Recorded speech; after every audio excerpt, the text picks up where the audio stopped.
Bonjour, bonsoir à tout le monde, hommes, femmes, qui ce soit. Alors, je vais vous partager avec vous des événements qui suis en train de passer dans ma vie et qui n'ont pas de sens par rapport au moment historique que nous vivons.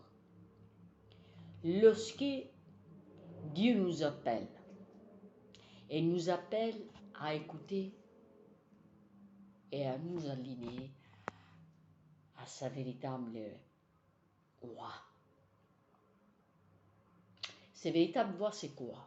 C'est l'alignement de ton âme avec ton esprit dans l'union de cette source universelle qui nous appartient parce qu'on était fait sur cette terre en tant qu'être humain pour vivre dans la dignité, pour vivre et exister, pour vivre et créer en tant qu'être humain, constructeur de lumière, constructeur d'amour, constructeur créateur, pas destructeur.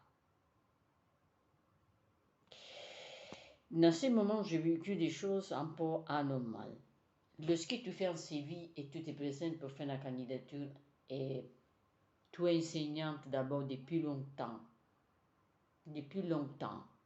tu es déjà habilité pour enseigner les autres, que ce soit tes compétences. Donc chacun a son métier déjà depuis longtemps. Comment s'explique qu'aujourd'hui il y a des êtres humains qui ne vont pas regarder la vérité en face, mais ils regardent toujours les mensonges. Ils se racontent toujours des mensonges. Ils racontent dans sa tête n'importe quoi pour exaucer leurs besoins égotiques, merdiques. Voilà.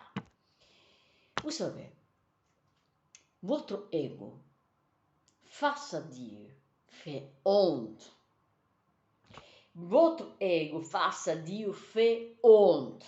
Je répète, parce que Dieu n'a honte de ces traitements qui sont sur la terre et qui disent n'importe quoi toujours, qui font les loups à leur façon, qui ne sont pas jamais satisfaits de rien. Lorsque je suis un être humain et j'ai créé ma vie comme je veux et comme Dieu veut, alors Dieu suis bien avec moi-même, Dieu suis bien avec l'esprit, Dieu suis bien avec qui je suis.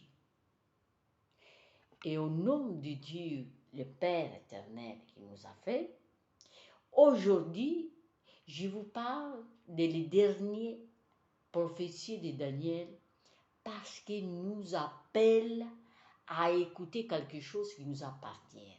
Pourquoi nous vivons dans l'Apocalypse et pourquoi il y a beaucoup d'âmes qui vivent la nuit obscure de l'âme en tant qu'être humain qui doit renaître à soi-même. Donc, je me permets de vous dire quelque chose qui vous appartient. La loi de Dieu fait part de l'être humain. Suivez-la, écoutez-la, mangez-la, méditez-la. Et ne suivez pas ce que disent les autres par rapport à toi. Ne raconte pas n'importe quoi. Suive ton âme, suive ton cœur, sois présente à ton âme maintenant. Et je commence à dire quelque chose. Ceux qui n'écoutent pas la loi de Dieu, ils seront jugés au dernier jour et seront beaucoup dans le malheur. C'est la loi de l'être humain qui Dieu a fait pour nous. Si nous ne l'écoutons pas, faites très attention d'abord.